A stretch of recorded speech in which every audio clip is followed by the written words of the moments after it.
পরম করুণাময় ও অসীম দয়ালু আল্লাহর নামে।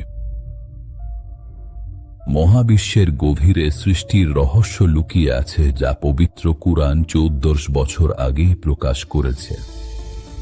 আজ আমরা আপনাদের ঐশ্বরিক সৃষ্টির পর্যায়গুলোর মধ্য দিয়ে এক সফরে নিয়ে যাব, অদৃশ্য ধূলিকণা থেকে শুরু করে মানুষের মধ্যে আত্মার সঞ্চার পর্যন্ত।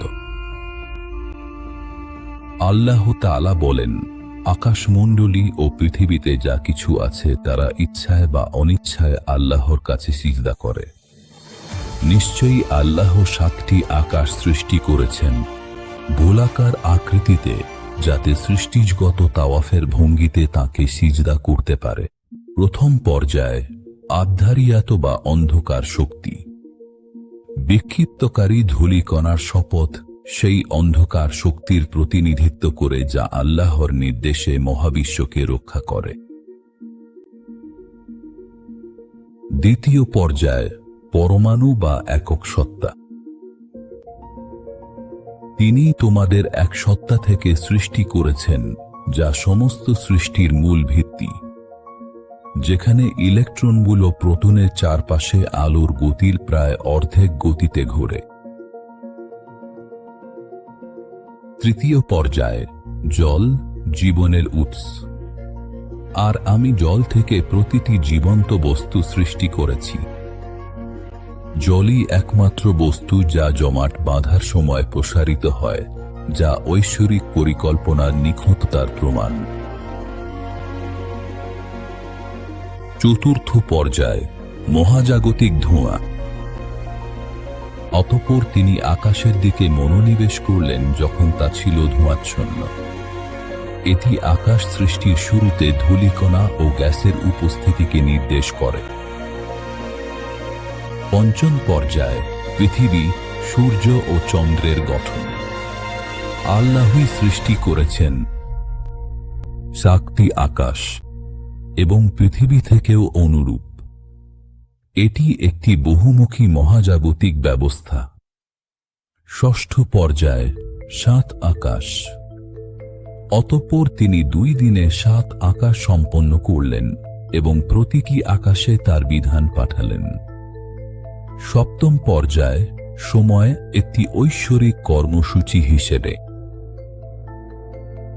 নিশ্চয়ই আল্লাহর বিধানে মাসের সংখ্যা 12টি, জেরিম থেকে তিনি আকাশমণ্ডলী ও পৃথিবী সৃষ্টি করেছেন। অষ্টম পর্যায় নক্ষত্রের অবস্থান। আমি শপথ করছি নক্ষত্ররাজির অবস্থানের। এটি মহাজাগতিক আবিষ্কারের ইঙ্গিত দেয়। নবম পর্যায় মহাজাগতিক ভারসাম্য। তিনি আকাশকে সমুন্নত করেছেন এবং ভারসাম্য স্থাপন করেছেন, সেই সূক্ষ্ম আইন যা মহাবিশ্বকে নিয়ন্ত্রণ করে।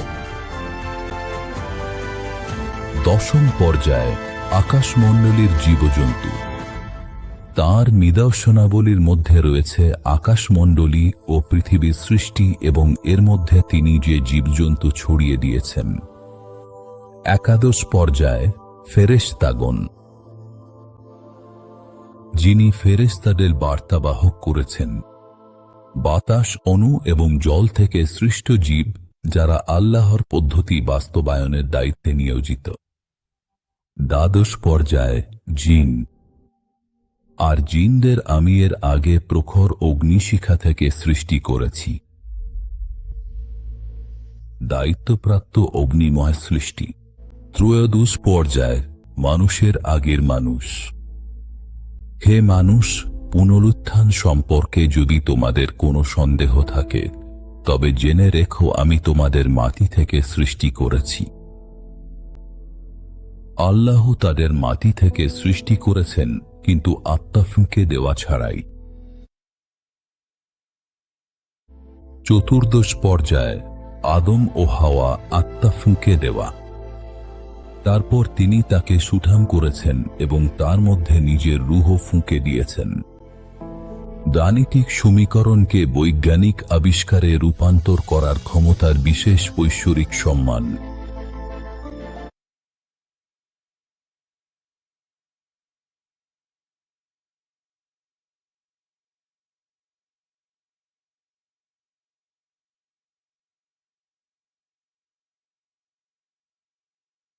পঞ্চদশ পর্যায়ে প্রতিনিধি হিসেবে মানুষ। আমি পৃথিবীতে একজন প্রতিনিধি নিযুক্ত করছি, সৃষ্টির সেবা এবং আল্লাহর বাণী প্রচারের দায়িত্বে নিয়োজিত।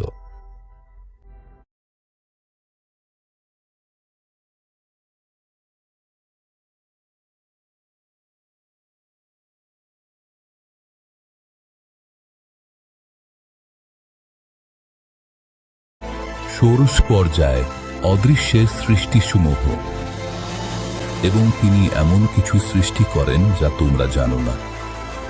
অকার্বন ভিত্তিক জীবনের সম্ভাবনা। সপ্তদশ পর্যায়ে আরশের ওপর রহমানের অধিষ্ঠান। পরম করুণাময় আরশের ওপর অধিষ্ঠিত হয়েছেন। প্রতিটি সৃষ্টির পূর্ণতা লাভ। অষ্টাদশ পর্যায় হিসাব নিকাশ, বিচার দিবসের মালিক। সমস্ত সৃষ্টির হিসাব নেওয়ার কর্মপরিকল্পনা। ঊনবিংশ পর্যায় সৃষ্টির অবস্থান। তার কুর্সি আকাশ ও পৃথিবী জুড়ে বিস্তৃত। সপ্তম আকাশে সৃষ্টিদের অবস্থানের জায়গা। বিংশ পর্যায় এবং সেদিন ৮ জন ফেরেশতা তোমার রবের আরশকে তাদের উপরে বহন করবে। ৮টি আকাশ থেকে নতুন সৃষ্টির সূচনা। একবিংশ পর্যায় অতীত এবং ভবিষ্যতের সৃষ্টিসমূহ। আল্লাহর নির্দেশ এসে গেছে, তাই তা ত্বরান্বিত করতে চেও না। আল্লাহ আগের সৃষ্টিগুলো তৈরি করেছেন এবং নতুন সৃষ্টি অব্যাহত রেখেছেন। অতঃপর যারা হতভাগ্য তারা থাকবে আগুনে, সেখানে তাদের জন্য থাকবে আর্তনাদ ও দীর্ঘশ্বাস।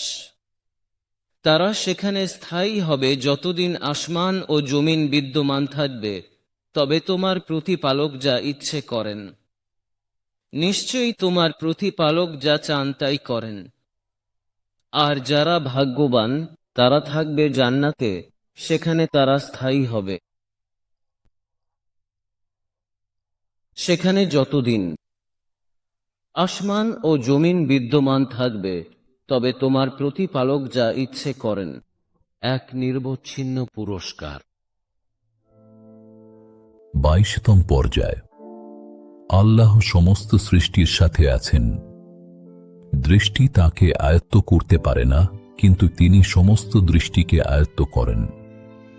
আল্লাহ নিরন্তর সমস্ত সৃষ্টির সাথে যোগাযোগ রক্ষা করেন। এভাবেই পবিত্র কুরআন আমাদের কাছে ঐশ্বরিক সৃষ্টির পর্যায়গুলো উন্মোচন করে, অন্ধকার শক্তি থেকে শুরু করে আত্মা দ্বারা সম্মানিত মানুষ পর্যন্ত।